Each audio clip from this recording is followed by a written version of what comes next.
ಅಂಬೇಡ್ಕರ್ ಭಾವಚಿತ್ರಕ್ಕೆ ಅವಮಾನ ಮಾಡಿದ ರಾಯಚೂರು ಜಿಲ್ಲಾ ನ್ಯಾಯಾಧೀಶರ ವಿರುದ್ಧ ಪುತ್ತೂರಿನಲ್ಲಿ ನಡೆದ ಪ್ರತಿಭಟನೆಯಲ್ಲಿ ದಲಿತ ಸಂಘಟನೆಯ ಮುಖಂಡನೋರ್ವ ಜೀವ ಬೆದರಿಕೆ ಹಾಕಿರುವಂತಹ ಘಟನೆ ನಡೆದಿದೆ. ಪುತ್ತೂರಿನ ಅಮರ್ ಜವಾನ್ ಜ್ಯೋತಿ ಬಳಿ ನಡೆದಂತಹ ಪ್ರತಿಭಟನೆಯಲ್ಲಿ ಅಂಬೇಡ್ಕರ್ ತತ್ವ ರಕ್ಷಣಾ ವೇದಿಕೆಯ ರಾಜ್ಯಾಧ್ಯಕ್ಷ ಗಿರಿಧರ್ ನಾಯಕ್ ಅಂಬೇಡ್ಕರ್ಗೆ ಅವಮಾನ ಮಾಡಿದರೆ ಪ್ರಧಾನಿಯಾಗಿರಲಿ ನ್ಯಾಯಾಧೀಶರಾಗಿರಲಿ ಅವರನ್ನ ಜೀವಂತ ಬಿಡುವುದಿಲ್ಲ ಎಂದು ಎಚ್ಚರವನ್ನು ನೀಡಿದ್ದಾರೆ. ಅಲ್ಲದೆ ಅಂಬೇಡ್ಕರ್ಗೆ ಅವಮಾನ ಮಾಡಿದ ಗೌಡರನ್ನ ನೆಲಸಮ ಮಾಡುವುದಾಗಿಯೂ ಹೇಳಿದರು. ಬಹುಶಃ ಯಾರೇ ಆಗಲಿ, ನ್ಯಾಯಾಧೀಶರಾಗಲಿ ಪ್ರಧಾನಮಂತ್ರಿ ಆಗಲಿ, ನಮ್ಮ ಅಂಬೇಡ್ಕರ್ಗೆ ಅವಮಾನ ಮಾಡಿದರೆ ನಾವು ಜೀವಂತವಾಗಿ ಅವರನ್ನು ಬಿಡುವುದಿಲ್ಲ, ಖಂಡಿತವಾಗಿ ಬಿಡುವುದಿಲ್ಲ.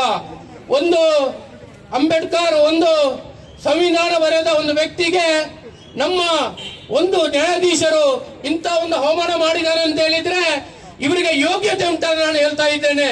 ಇಷ್ಟೊಂದು ನ್ಯಾಯಾಧೀಶರು ಒಂದು ಎಲ್ಲರಿಗೆ ಒಂದು ನ್ಯಾಯ ಕೊಡುವ ಒಂದು ವ್ಯಕ್ತಿ ಇಂಥ ಮೂರ್ಖತನ ಕೆಲಸ ಮಾಡುದು ಅಂತ ಹೇಳಿದ್ರೆ ಇಂಥ ನ್ಯಾಯಾಧೀಶರನ್ನು ಕೂಡಲೇ ಅಮಾನತು ಮಾಡಬೇಕು.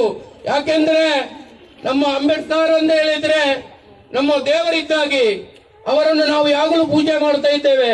ಎಲ್ಲಿ ಹೋದ್ರು ನಾವು ಅಂಬೇಡ್ಕರ್ ಅಂತೇಳಿ ನಮಗೆ ಒಂದು ಮರ್ಯಾದೆ, ಒಂದು ಸಂಸ್ಕಾರ ಇದ್ದ ಒಂದು ನಾವು ವ್ಯಕ್ತಿಗಳಿಗೆ ಇಂಥ ಒಂದು ಅವಮಾನ ಮಾಡುವುದು ಅಂತ ಹೇಳಿದ್ರೆ ಅಂತ ಒಂದು ಗೌಡ್ರನ್ನು ನಾವು ಇಲ್ಲಿ ನೆಲಸಮ ಮಾಡುವಂತ ಶಕ್ತಿ ನಮಗೆ ಬೇಕು.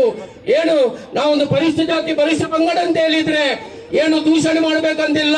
ಆ ನ್ಯಾಯಾಧೀಶರು ಒಂದು ಎಜುಕೇಶನ್ ಇದ್ದ ಒಂದು ವ್ಯಕ್ತಿ, ಇವರ ಒಂದು ಮೂಲಕವಾಗಿ ಒಂದು ಅಂಬೇಡ್ಕರ್ನ ಒಂದು ಯಾವುದೇ ಒಂದು ಪ್ರತಿಮೆ ಇಡ್ಲಿಕ್ಕೆ ಇವರಿಗೆ ಆ ಯೋಗ್ಯತೆ ಇಲ್ಲ ಅಂತ ಹೇಳಿದ್ರೆ ಇವರು ಅಂತ ಒಂದು ನ್ಯಾಯಾಧೀಶ ಆಗುವಂತದ್ದು ಲೈಕ್ ಇಲ್ಲ ಅಂತ ನಾನು ಹೇಳ್ತಾ ಇದ್ದೇನೆ.